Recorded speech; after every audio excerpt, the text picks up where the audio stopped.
સેવા પ્રથા 5 એક ભારતના સંવિધાનની કઈ કલમ હેઠળ ગુજરાત રાજ્ય સેવા વર્તણૂક નિયમો 1971 તૈયાર કરવામાં આવ્યા છે?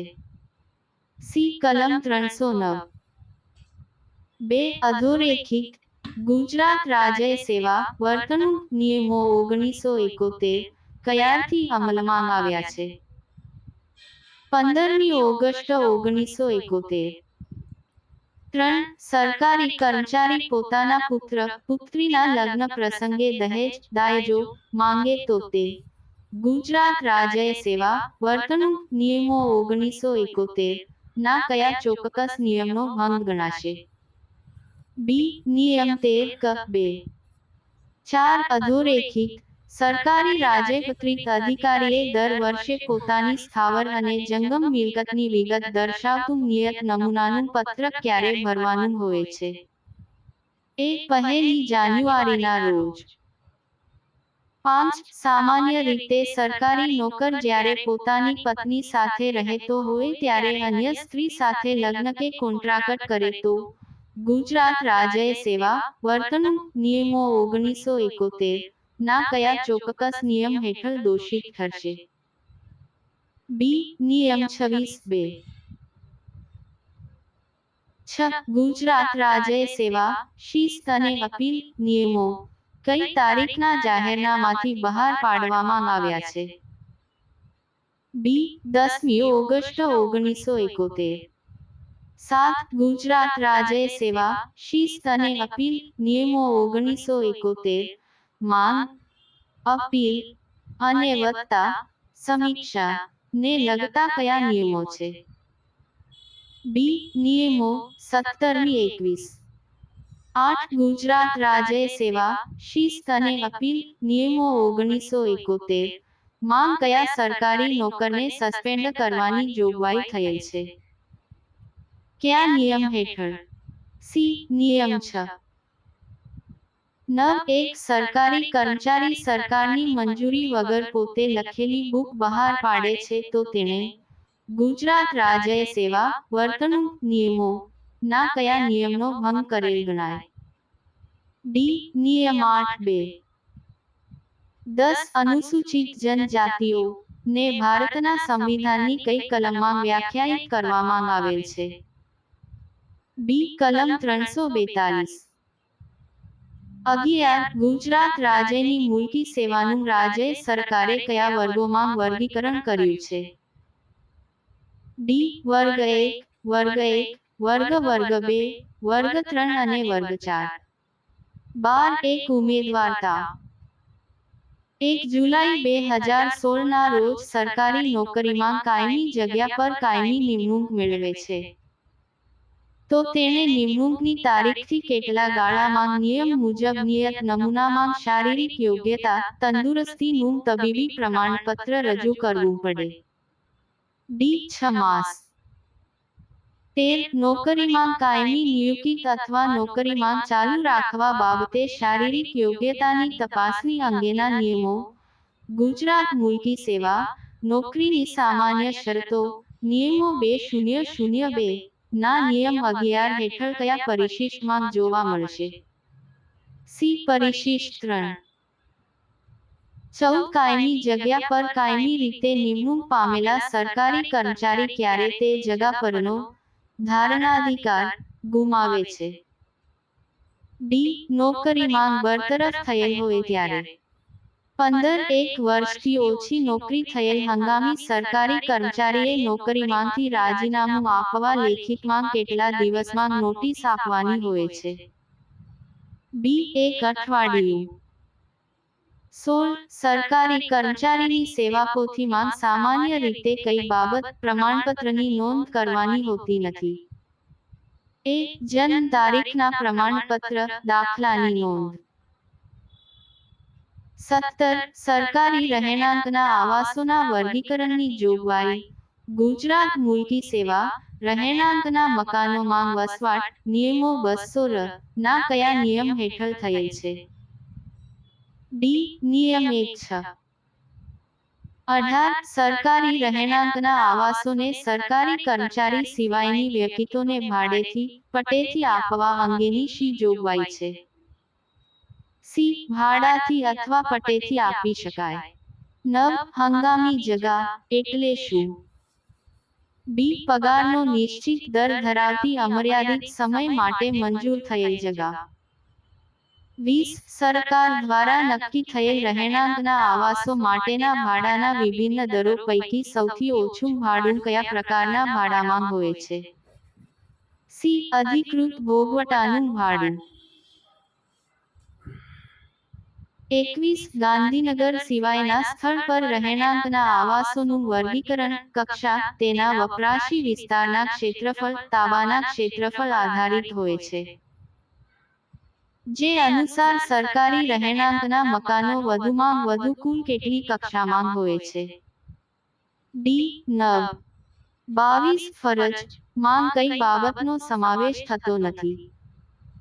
કર્મચારી રજા પર હોય તે દરમિયાન ખાતાકીય પરીક્ષામાં ઉપસ્થિત થાય તેવા કિસ્સામાં પરીક્ષાના દિવસોનો સમયગાળો. 23 કાયદા વિભાગની મુદતી જગ્યાઓ તરીકે સરકારે જાહેર કરેલી જગ્યાઓની મુદતનો સમયગાળો કેટલો છે? સી. 1 વર્ષ. 24 રાજ્ય સેવા કે તાબાની સેવામાં સીધી ભરતીથી વર્ગ 1 અથવા વર્ગ 2 ની સેવા અથવા જગા પર નિમાયેલા ઉમેદવારને કેટલા વર્ષની મુદત સુધી પ્રોબેશન ઉપર રાખવામાં આવે? બી. 2 વર્ષ. 25 વર્ગ 3 ની સેવામાં તમે નોકરી કરો છો. વર્ગ 3 ની સેવામાં જ તમારી હાલની નીચલી જગા ઉપરથી ઉપલી જગામાં બઢતી મેળવવા માટે તમારે હાલની જગા ઉપર કેટલા વર્ષનો અનુભવ હોવો જોઈએ? સી. 5 વર્ષ. 26 વધુ મહત્વની ફરજો જવાબદારી વાળી ન હોય તેવી બીજા જગ્યા પર કર્મચારીની નિમણૂક વખતે પગાર બાંધણી કરવાની જોગવાઈ. ગુજરાત મુલકી સેવા પગાર નિયમો 200 ના કયા નિયમમાં કરવામાં આવેલ છે? સી. નિયમ 13. 27 નીચલી જગા પર ઇજાફો મેળવતા પહેલા કર્મચારીને બઢતી આપવામાં આવે ત્યારે તેણે બઢતીની તારીખથી 1 માસમાં વિકલ્પ આપવાની જોગવાઈ.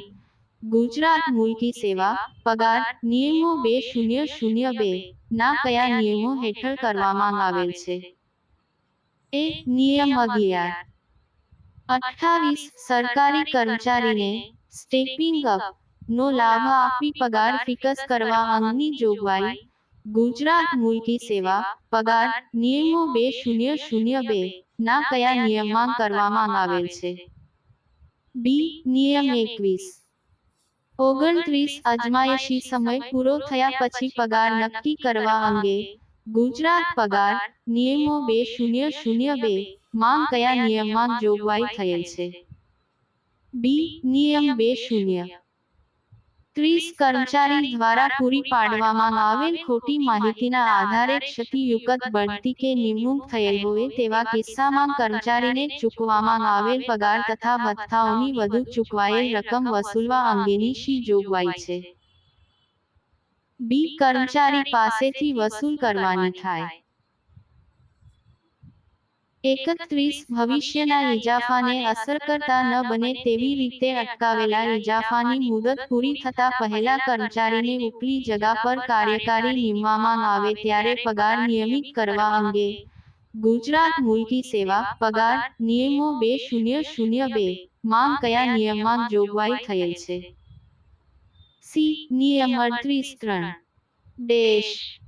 32 અધિકતમ તબકે સ્થગિત થયેલ બધા જ કર્મચારીઓને દર 2 વર્ષે એક સ્થગિત ફજાફો આપવાની જોગવાઈ છે. તે અંતર્ગત વધુમાં વધુ આવા કેટલા ઇજાફા આપી શકાય? બી. 3 ઇજાફા. 33 એક જ કચેરીની કે ખાતાની અથવા અન્ય કચેરી કે ખાતાની બીજી સમકક્ષ જગાને વધારાનો હવાલો સંભાળવા બદલ કર્મચારીને સંભાવિત પગારના કેટલા દરે ખાસ પગાર મળવાપાત્ર છે? બી. 5% ના દરે. 34 ખાલી જગ્યાનો વધારાનો હવાલો સંભાળવા બદલ કર્મચારી અધિકારીને આપવામાં આવતો ખાસ પગાર વધારાનો પગાર ક્યારે મળવાપાત્ર થાય? સી. વધારાનો હવાલો ઓછામાં ઓછો 30 દિવસ કરતાં વધુ સંભાળેલ હોય. 35. સરકારી કર્મચારીને પોતાની જગા, નિમણૂકની કામગીરી ઉપરાંત એક કે વધુ સ્વતંત્ર જગાનો હવાલો સોંપવામાં આવે ત્યારે અને આવી અન્ય જગા તેની જગાની તાબાની જગા હોય તો તેવી ફરજ માટે ખાસ પગાર મળવાપાત્ર થવા અંગેની જોગવાઈ ગુજરાત મુલકી સેવા પગાર નિયમો 2002 ના કયા નિયમમાં કરવામાં આવેલી છે? એ નિયમ ઋણ 45 અને 46. 36. ગુજરાત મુલકી સેવા નિયમો 2002 ના નિયમોના અર્થઘટન અંગે કોઈ પ્રશ્ન ઉપસ્થિત થાય ત્યારે કોનો નિર્ણય આખરી ગણાય? એ. નાણાં વિભાગ. 38. તમે ડાંગ જિલ્લાના વતની છો અને તમે તાપી જિલ્લામાં નોકરી કરતા હોય તો તમે ડાંગ ભથ્થું મેળવવા હકદાર છો. બી. ના. 39 એનપીએ કોને મળી શકે? બી. સરકારી નોકરીમાં હોય તેવા તબીબી અધિકારીને. 40. જાહેર સેવા આયોગ કે અન્ય ખાતાઓ તરફથી લેવામાં આવતી પરીક્ષાઓમાં કામ કરતા સરકારી કર્મચારીઓને આપવામાં આવતા માનદ વેતનની રકમ સ્વીકારવા માટે અધિકારીની મંજૂરી લેવાની આવશ્યકતા નથી. આ જોગવાઈ ગુજરાત મુલકી સેવા પગાર આધારિત ભથ્થા નિયમો 2002 ના કયા નિયમમાં કરવામાં આવેલ છે? ડી. નિયમ 49. 41. સીએલઆઈ મંજૂર કરવાના હેતુ અનુસાર રાજકોટ શહેર કયા જૂથમાં આવે છે? ડી. બી.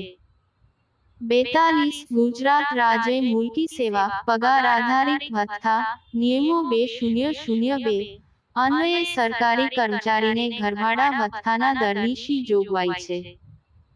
બી. સરકાર વખતોવખત નક્કી કરે તે મુજબ. 43. કર્મચારીની હંગામી બદલી દરમિયાન ઘરભાડા ભથ્થા તથા સ્થાનિક વળતર ભથ્થા ચૂકવણી અંગેની જોગવાઈ ગુજરાત મુલકી સેવા પગાર આધારિત ભથ્થા નિયમો 2002 ના કયા નિયમથી કરવામાં આવી છે? સી. નિયમ 26.